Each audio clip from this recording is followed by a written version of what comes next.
পেটের জাদু কাটার জন্য আপনি কি করবেন?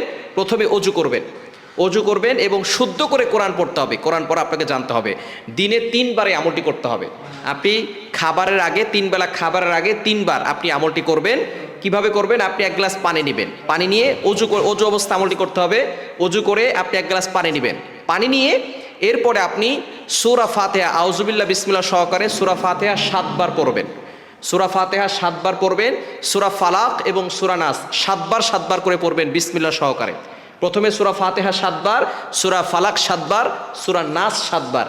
এরপরে আপনি পবিত্র কোরআনুল কারীমের সূরাতুন নাহলের 69 নম্বর আয়াতের একটি অংশ, 14 নম্বর পারা 13 নম্বর পৃষ্ঠার 7-8 নম্বর লাইনে রয়েছে সূরাতুন নাহলের 69 নম্বর আয়াতের একটি অংশ, ইয়াখরুজু মিন বুতুনিহা শারাবুম মুখতালিফুন আলওয়ানুহু ফিহি শিফাউল লিন্নাস। এটা আপনি পড়বেন 21 বার, পরে পানিতে ফু দিবেন, এরপরে বিসমিল্লাহ বলে আপনি পানিটা পান করবেন।